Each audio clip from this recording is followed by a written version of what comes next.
In this lesson, we're gonna cache the particles and the mesh on disk. Before we get started, I want to mention one problem here. So as you see, the surface of the particles are not flat. So that's because the motion field we created there. So the motion field is pushing the particles to the right. So we can fix that problem by going to boundary control. So I'm going to enable the boundary. So now just the particles inside the boundary will be affected by the motion field. So let's scale that to the size of the emitter, something close to that.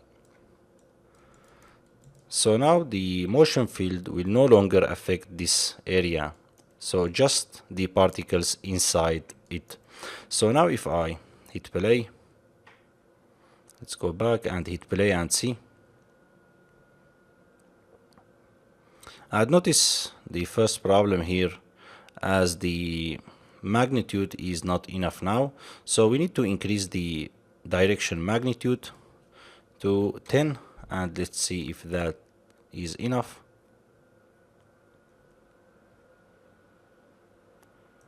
I think a little bit more. For example, let's set that to 15.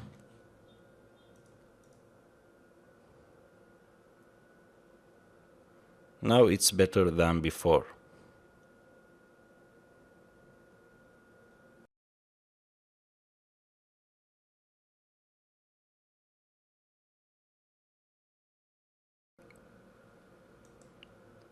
So as you see, we fixed that problem, as you see, because the motion field now just affecting the area around the emitter and not the entire scene. And let's go to the Bifrost liquid properties there. And here you'll notice under the adaptivity, we have the delete exceeding particles. So we are going to turn that off. So what this attribute does is deleting or creating particles when is necessary. So, but the problem with that, the flickering will happen on the particles. So in the bigger scale simulations, you need to turn that on. But in our case, we need to turn that off to prevent the flickering in the particles.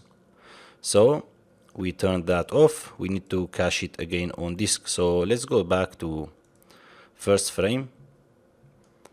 And it's really a good idea to select the Bifrost liquid, and then let's go to FX tab, and in the Bifrost flutes there, you'll notice here we have flush scratch cache. So what this does will clear the cache from the viewport. So this is very important. So I'm going to clear the cache, and now I'm going to cache it on disk. So let's select the Bifrost liquid, and then let's go to Bifrost flutes, and then in the compute and cache. So you'll notice here we have simulation and mesh. Let's reset that. So if I hit create, and this will cache the simulation, the particles, and the mesh. So I'm going to cache just the particles for now because we didn't create any mesh now. So we can choose in the time slider from 1 to 200, and let's change that to 150. It's enough, I think. Okay, and let's change the name, test version 01, and let's hit create. And now we are going to wait the cache till finished. So the cache is finished. So now if I go to the Bifrost liquid properties there, and if I scroll down, you'll notice your cache is here in the liquid cache. You'll notice it's enabled, and now it's loading from the disk. So now I can scroll, as you see in the timeline there. And I want to mention another thing there. So let's take a look, just a moment here. So as you see, we have a particles right, and if I go ahead and render that, you expecting particles right. Let's turn the alpha let's do one more thing there. Let's turn on the lights so we can see the water.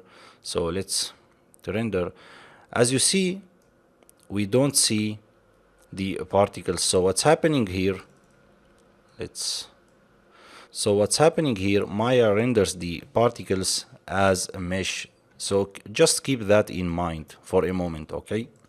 So now let's go ahead to the attribute editor, and let's go to the Bifrost liquid. So now we need to create the mesh. So let's scroll down there, and you'll notice here we have, where is the liquid shapes? Sorry, this is the liquid shape 1. So in the liquid shape 1, I'm going to Bifrost meshing. So here you can mesh the particles. So now if I enabled that, you see I get a mesh on the particles, right? So now if you want to render that, you need to turn off the Bifrost liquid. This is very important, because if you don't turn that off, you will have double meshes in the rendering. So this is really important. As you remember, without the mesh we render the particles, we get the mesh in the rendering, right? And now we have a mesh again in the viewport. So if you don't turn that off, you will get double mesh. So this is really important, and don't forget about it. So now we have a mesh. So let's go to liquid shape 1. As you see, even if I turn that off, I can see this mesh in the rendering, and that's because we have another node called Bifrost liquid mesh. So what's happening here, this node generates the Bifrost liquid mesh. So even if you turn that off, you have the Bifrost liquid mesh here. I know it's a little bit confusing, but this is how it works. So let's go to the Bifrost liquid one. Let's go to the shape, and here you can change the droplet, for example. So the droplet is the particles when they are separated from the main body of the liquid. So we don't have a lot of droplets there. So here you see we have the surface radius. So let's hit 6 on the keyboard, and let's turn off the visibility of the cup so we can see just the liquid. So let's go again.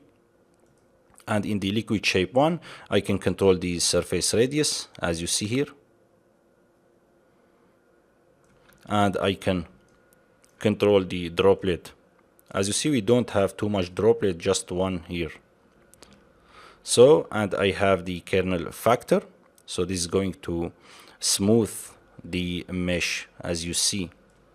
And we have the smoothing too.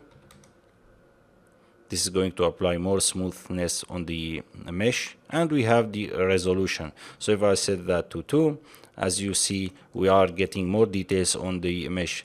But for our example, this will be a problem for us. So I don't want to see these holes or these details on the water of the glass. So I'm going to set that back to 1. And the kernel factor, I think 2 it's good. We can set it to 3, 2 if you want to. So let's see here. As you see, it's taking some time to calculate because we didn't cache the mesh yet. And I am really happy with the result. So now let's cache it on the disk. So before you cache the particles on the mesh, on the disk, you need to turn that on. So this is very important. If you didn't turn that on, this will not be cached on the disk. So again, the Bifrost liquid selected again. I'm going to Bifrost fluids, and then in the compute and cache to disk, I'm going now to turn that off, the simulation, and then I'm going to turn on the mesh because I want to cache the mesh now. So now let's hit create.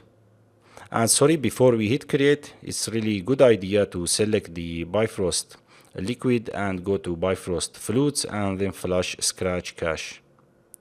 It's a good idea to do that too. So now let's hit create. And as you see, because we have a cache before, so let's click on replace existing. So the cache is finished, and let's take a look.